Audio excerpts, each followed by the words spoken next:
तो कैसे आप लोग, उम्मीद करता हूँ आप लोग अच्छे से होंगे और बहुत ही मज़े में होंगे।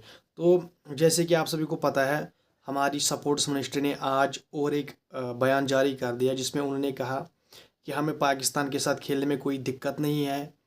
हम पाकिस्तान के साथ बायलेटरल सीरीज़ नहीं खेलते हैं, हमने पाकिस्तान के साथ बायलेटरल टाइज ही नहीं रखे हैं, तो हम बायलेटरल सीरीज़ नहीं खेलेंगे। लेकिन जो इंटरनेशनल इवेंट्स हो ये लाइक जो आईसीसी का आईसीसी का टूर्नामेंट होगा, एसीसी का टूर्नामेंट होगा, तो उसमें हम पाकिस्तान के साथ खेलेंगे क्योंकि वो हमारे हमारे हाथ में नहीं होता है। वो एक ऑर्गेनाइजेशन के हाथ में होता है, जस्ट लाइक आईसीसी एसीसी। तो उन्होंने कहा कि इनसे बायकॉट करना मतलब अपने पैरों पर ही कुल्हाड़ी मारने जैसा है। तो भाई साहब ये अब क्लियर हो गया कि Pakistan versus India is on. जो 1-4 सितंबर को खेला जाएगा India versus Pakistan Asia cup में, वो ऑन है, वो होगा। अब कुछ लोगों को ये लग रहा था कि हमारी टीम जैसे हमारी लेजेंड्स ने बाइकआउट कर दिया पाकिस्तान के साथ खेलना, उसी तरह हमारी टीम भी अब बाइकआउट करेगी एशिया कप में पाकिस्तान के साथ खेला। लेकिन भाई साहब वो लेजेंड्स लीग ना, उसकी ना कोई हैसियत है, ना उसकी कोई औकात है। वो ना एक प्राइवेट लीग है, ना वो आईसीसी के अंडर आती है, ना किसी बोर्ड, ना कोई बोर्ड उसे रिकॉग्नाइज करता है। तो दैट मीन्स ही इज़, वो लीग ना, वो ना एक तमाशा थी, आप ये मानो। आप उसको तोड़ दिया गया, फोड़ दिया गया, और भाई साहब उसकी वजह से ये सारा गंद मचा था बाइकआउट का। वरना ये बाइकआउट किसी को याद ही नहीं था। ये ना अब ये ट्रेंड करने लगा उन दिनों, जब से वो इंडिया ने बाइकआउट कर दिया तब से ये ट्रेंड करने लगा बाइकआउट। वरना ये वर्ड ही किसी को याद ही नहीं था। तो that means India Pakistan game is on, और इंडिया पाकिस्तान के साथ खेलेगा।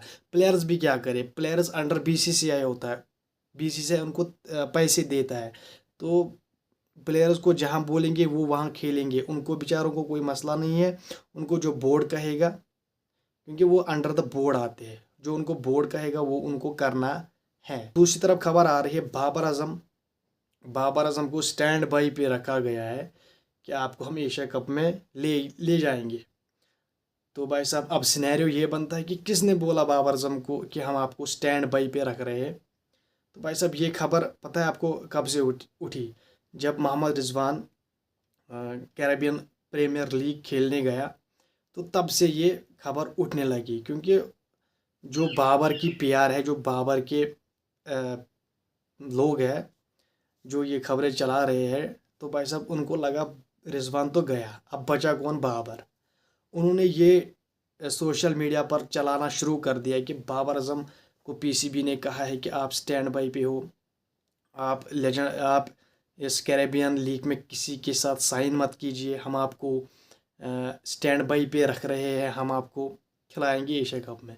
तो भाई साहब इस खबर की थोड़ी छानबीन हुई, तो भाई साहब ये खबर कहीं भी सही नहीं निकल रही। दैट मीन्स ये एक पीआर बेस्ड, समझ रहे हो? अभी एक पीआर बेस्ड अफवाह है।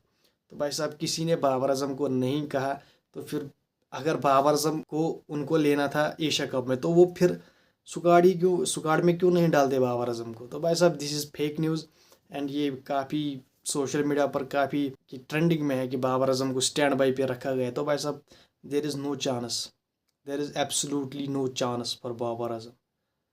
जो उनको कहा गया है कि आपको अपने एरियाज़ पे काम करना है, आपको अपने स्ट्राइक रेट पे काम करना है, आपको सुपनर के आगे कैसे सिंगल रहना है, उसको कैसे स्ट्राइक रोटेट करने हैं, तो आपको उसको काम करना है।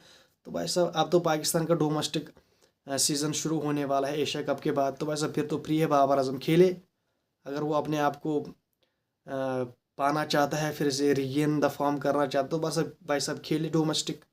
क्या मसला है? अब ईगो का मसला है कि मैं इतना बड़ा खिलाड़ी, मैं क्यों खेलूं डोमेस्टिक? तो दैट मीन्स ही टोट, वो नहीं चाहता कि मैं कुछ करूं। लिटरली कह रहा हूँ, वो नहीं चाहता। अगर उसको भूख होगी कुछ करने की, कुछ अपने आप को कुछ साबित करने की, अपने आप को प्रूव करने की, तो भाई साहब वो लिटरली डोमेस्टिक खेलेगा। ये तो आपको आने वाला वक्त ही बताएगा कि वो क्या चाहता है। वो पीआर बेसिस पे रहना चाहता है, या वो अपने आप खुद कमबैक करना चाहता है किसी भी फॉर्मेट में। तो ये अब बाबर आजम के हाथ में है। आपको लगता है जो बंदा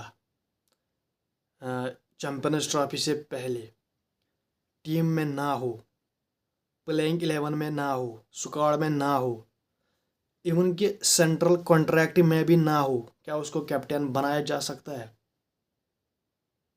जो आपके लेटेस्ट स्क्वाड में एशिया कप के स्क्वाड में नहीं हुआ है पिक, क्या वो कैप्टन बन सकता है ओडीआई का? That is mind blowing. ये खबरें आ रही, ये खबरें दी जा रही है सोशल मीडिया पर बीसीसीआई की तरफ से, ताकि जो उन पर प्रेशर पड़ा श्रेयस अय्यर को ड्रॉप करने पे, ये खबर दब जाए और श्रेयस अय्यर के फैंस वगैरह ये वो खुश हो जाए, तो उनको ये सारी चीज़ें वो भूल जाए, वो खुशियाँ मनाए कि हम श्रेयस अय्यर को कैप्टन बनाने जा रहे हैं ओडीआई का। तो भाई साहब ये एक बेसिकली ये एक प्रोपेगेंडा है। ये बीसीसीआई श्रेयस अय्यर को जो उसने पिक नहीं किया एशिया कप के स्क्वाड के लिए, तो उस पर बीसीसीआई पर बहुत प्रेशर पड़ा, बहुत क्रिटिसाइज़ हुआ। तो भाई साहब उसकी वजह से बीसीसीआई ने ये खबर रिलीज़ कर दी है कि हम श्रेयस अय्यर को कैप्टन बनाएंगे ओडीआई का। लेकिन भाई साहब ये एक फेक न्यूज़ है। बीसीसीआई को बहुत प्रेशर पड़ा तो इसलिए उसने ये खबर चलाई ताकि थोड़ी राहत मिले। लेकिन दूसरी तरफ शुभमन गिल को ये कन्फर्म किया गया है पहले ही कि आप टेस्ट के कैप्टन हो, अब आपको हम ओडीआई के कैप्टन भी बनाएंगे। समझ रहे हो क्या गेम खेला जा रहा है यहाँ? बहुत कुछ आपको पता लगने वाला है, जो आने वाले दिन है उनमें आपको बहुत कुछ पता लगने वाला है। तो भाई साहब होप करता हूँ आपको वीडियो पसंद आई होगी। वीडियो पसंद आने के साथ चैनल को कीजिए सब्सक्राइब, वीडियो को कीजिए लाइक एंड बेल आइकन पर ज़रूर प्रेस कीजिए। Bye bye.